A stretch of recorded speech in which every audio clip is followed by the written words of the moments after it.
नमस्कार दोस्तों, स्वागत है आपका टेक्नो डिफेंस अपडेट पे। तो दोस्तों, तेजस MK2 के प्रोडक्शन के लिए HAL अपनी जो प्रोडक्शन फैसिलिटी है उनको बढ़ाने की तरफ एक तरह से तैयार हो चुकी है। और साथ में ये भारत के जितने भी फाइटर जेट के प्रोग्राम है, चाहे उसमें twin engine tag based fighter jet हो, एमका हो, तेजस MK2 हो, तो इनके लिए एक बहुत बड़ी और अच्छी खबर ये सामने निकल कर आई है।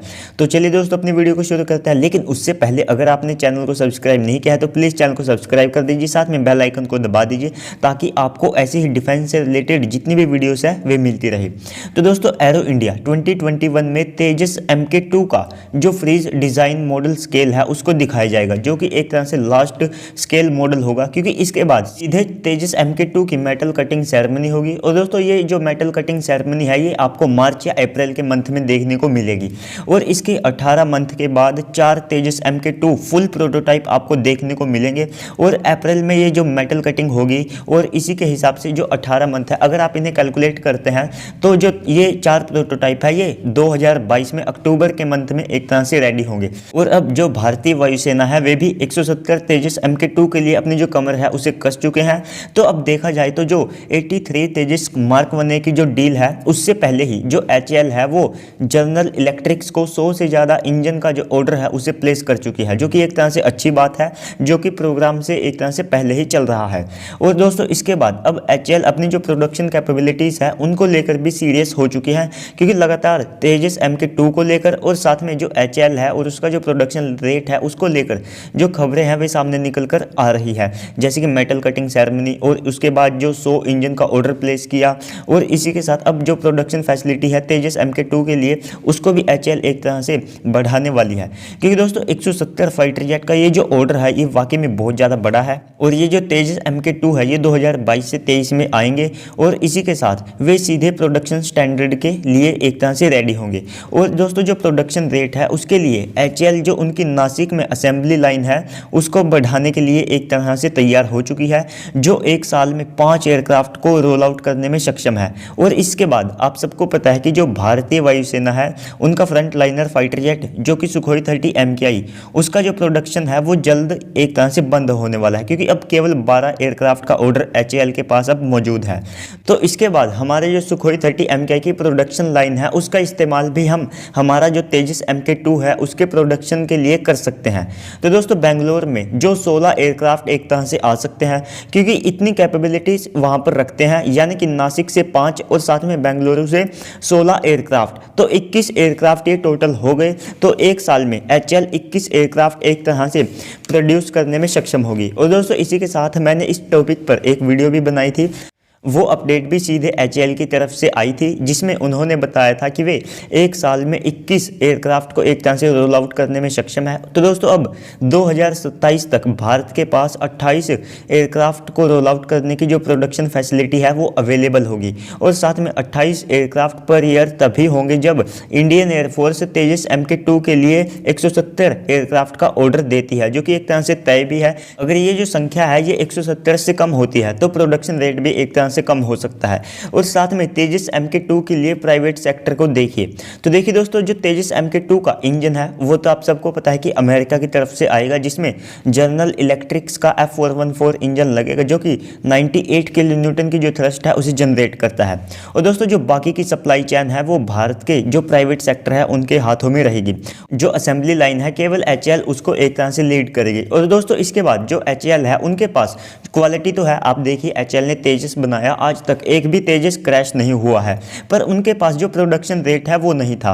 और दोस्तों, ऐसे में हम जो छोटे छोटे पार्ट्स हैं उनसे अपने प्राइवेट सेक्टर को एक तरह से आप कह सकते हैं कि सिखा रहे हैं, क्योंकि अगर हम एकदम से अपना जो प्राइवेट सेक्टर है उसे डिफेंस के सेक्टर में लेकर आ जाते हैं तो हो सकता है कि वे इतनी अच्छी क्वालिटी ना दे सके जितना कि एक तरह से HAL देती है। तो इन छोटे छोटे पार्ट्स के जरिए हम अपने प्राइवेट सेक्टर को अपने डिफेंस सेक्टर में एक तरह से लेकर आ सकते हैं, जिससे वे अच्छी क्वालिटी भी दे और अच्छा जो प्रोडक्शन रेट है उसे भी दे, और इससे हमारे जो प्रोजेक्ट हैं वे भी डिले नहीं होंगे।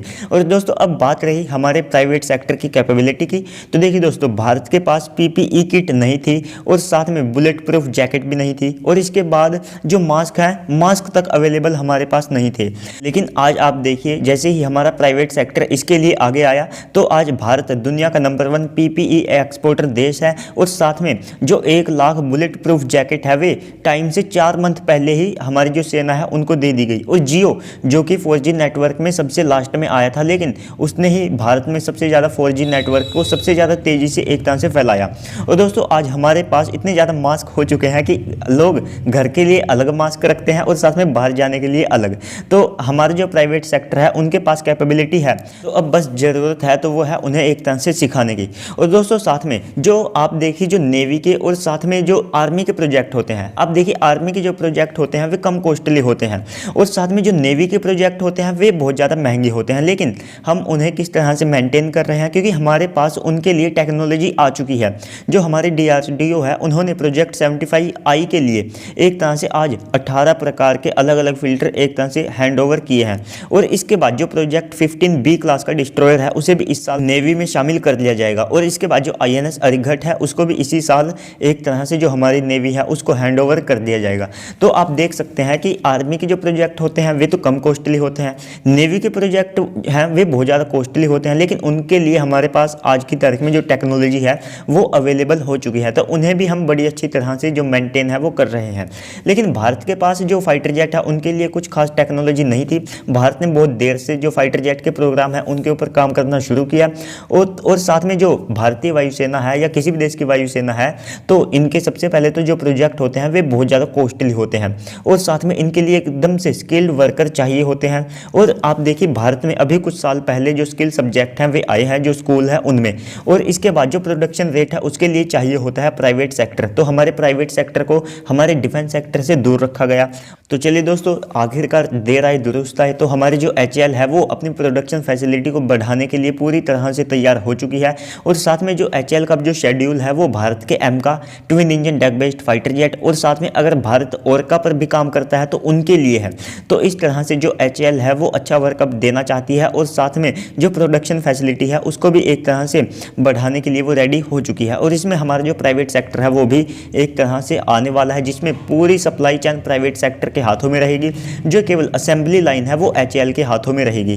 तो इससे HAL के ऊपर भी जो प्रेशर है वो कम होगा, क्योंकि आने वाले समय में HAL के ऊपर और ज़्यादा प्रेशर एक तरह से पड़ने वाला है, क्योंकि भारत के पास जो तेजस Mark 1A की डील है वो भी है, और इसके बाद तेजस MK2 और साथ में twin engine deck based fighter jet जो कि नेवी के लिए होने वाले हैं, जो कि ट्विन इंजन फाइटर जेट होने वाले हैं। और इसके बाद भारत के पास 5.5 जनरेशन का फाइटर जेट का प्रोग्राम यानी कि AMCA भी है। तो दोस्तों इन सब के लिए जो बेंगलोर में हमारे पास प्रोडक्शन फैसिलिटी है उसको भी बढ़ाना एक तरह से बहुत ज़्यादा आवश्यक है। और इसके बाद जो नासिक में है उसकी असेंबली लाइन को भी एक तरह से HAL वो उसे बढ़ाने के लिए रेडी हो चुकी है। तो चलिए दोस्तों, आज की इस वीडियो में इतना ही। मिलते हैं अगली वीडियो में, तब तक के लिए गुड बाय, जय हिंद, जय भारत।